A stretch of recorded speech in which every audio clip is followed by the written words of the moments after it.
Timnas Indonesia U23 mulai menggelar sesi latihannya jelang keikutsertaan mereka di ajang Piala AFF U23 2025 yang akan digelar pada 14 sampai 29 Juli mendatang.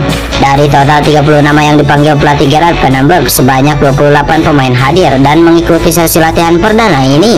Namun sebelum kita lanjut ke pembahasan terlengkapnya, alangkah baiknya bagi kalian untuk menekan tombol like terlebih dahulu. Dan yang belum subscribe, tolong subscribe channel ini, karena satu like dan satu subscribe dari kalian itu ternyata bisa membantu pemerintah dengan mengurangi satu pengangguran yang berada di Indonesia. Dan kalau sudah, terima kasih. Sekarang, ayo kita gas ke pembahasan. Tentu, latihan ini menjadi langkah awal Garuda Muda untuk membangun kekompakan tim sebelum terjun ke turnamen Piala AFF. Selama sesi tersebut, Vandenberg tampak begitu aktif memberikan instruksi kepada para pemain yang terus menunjukkan semangat tinggi dalam mengikuti arahan. Kini timnas Indonesia yang ditukangi Gerard Vandenberg akan lebih mengutamakan sentuhan-sentuhan kecil khas Eropa, mengingat gaya permainan Vandenberg yang lebih mengutamakan penguasaan bola. Apalagi timnas Indonesia U23 kali ini juga dibantu langsung oleh legenda timnas Belanda, yakni Simon Tahamata. Maka tak heran jika dalam sesi latihan kali ini akan sangat berbeda dari era timnas Indonesia U23 sebelumnya.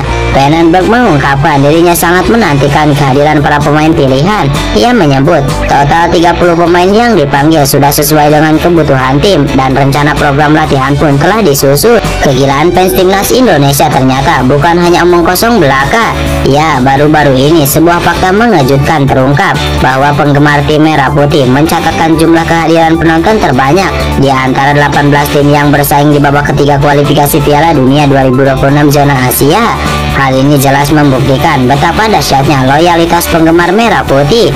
Menurut data yang diunggap akun Instagram Se-Asia Gol, total 300.000 lebih pasang mata membanjiri stadion untuk menyaksikan perjuangan timnas Indonesia. Lantas pertanyaannya, bagaimana dengan kekuatan sepak bola Asia lainnya? Ya, Jepang, Korea Selatan, dan Australia yang kerap disebut sebagai raksasa Asia ternyata berada di bawah Indonesia. Jepang menempati posisi ketiga, sementara Korea Selatan dan Australia masing-masing di peringkat kelima dan keenam.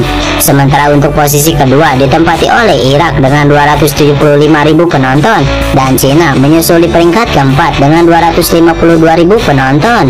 Data ini semakin mempertegas bahwa dukungan supporter adalah pemain ke-12 yang tak tergantikan bagi timnas Indonesia. Antusiasme luar biasa ini tentu menjadi suntikan moral berharga bagi skuad Garuda untuk menghadapi tantangan lebih berat lagi, atau tepatnya di putaran keempat kualifikasi Piala Dunia nantinya.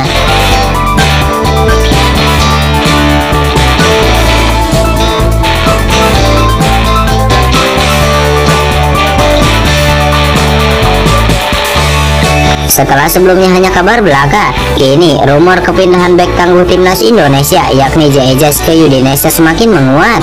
Setelah sebelumnya hanya kabar belaka, kini rumor kepindahan bek tangguh timnas Indonesia yakni JEJ ke Udinese semakin menguat. Bahkan legenda Udinese Alessandro Calori turut memberikan restunya. Dia secara terang-terangan menyebut jika JEJ sebagai pemain berkualitas yang sangat potensial untuk mengisi lini belakang Udinese di musim depan. Ya, Udinese dikabarkan membidik JEJ di bursa transfer musim panas ini. Kapten Venezia itu dinilai sebagai sosok yang paling ideal untuk menggantikan bek andalan mereka, Jakai Bijol, yang baru saja hengkang ke Leeds United. Keseriusan Udinese terlihat dari langkah mereka yang telah menjalin kontak dengan Venezia terkait transfer bek timnas Indonesia tersebut. Dukungan penuh pun datang dari Alessandro Calori.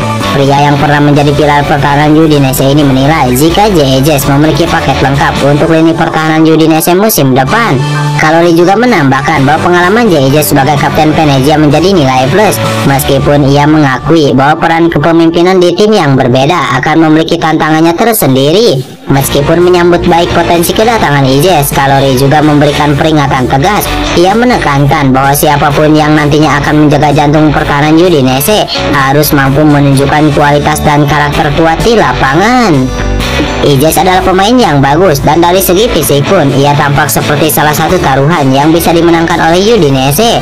Tapi menjadi kapten di Venezia tentu akan berbeda dengan menjadi pemimpin di tim lain.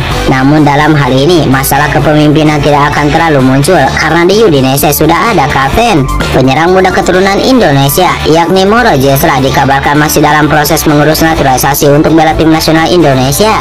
Ya, striker yang berkarir di FC Volendam tersebut memang eligible karena dia dia punya darah Indonesia dari sang nenek yang berasal dari Bandung. Apalagi karirnya di klub juga semakin menjanjikan usai diberikan kontrak profesional oleh FC Volendam. Sejak debut di tim utama FC Volendam pada 11 Januari 2025 lalu, Mauro Zylstra telah mencatatkan 7 penampilan di kasta kedua Liga Belanda tersebut. Penampilannya dinilai cukup menjanjikan hingga klub tersebut resmi mengontraknya secara profesional hingga tahun 2027. Mauro Zylstra pun akan menjadi tambahan apik bagi lini serang skuad Garuda karena prosesnya sekarang sedang berlangsung. Proses ini juga dikabarkan turut melibatkan agen dari pihak tim nasional Indonesia yakni Pardi Bahdim. Koordinasi terus dilakukan agar tidak ada hambatan besar dalam perjalanan Mauro Zylstra menuju kewarganegaraan Indonesia. Andai proses naturalisasinya rampung secepatnya, Mauro Zylstra bisa saja memperkuat timnas Indonesia U23. Menariknya, pelatih timnas Indonesia U23 saat ini yakni Gerard Penanberg juga menunjukkan ketertarikan besar terhadap Mauro Zylstra. Pelatih asal Belanda tersebut dikabarkan sudah memasukkan nama Zylstra dalam proyeksi skuadnya. Tentu, kehadiran Mauro Zylstra akan membuat lini depan timnas Indonesia U23 semakin memanas. Selain sudah diisi nama beken seperti Hoki Caraka, timnas Indonesia U23 juga punya bomber yang tak kalah kualitasnya yakni Zen Revens yang sebelumnya memperkuat timnas Indonesia U20.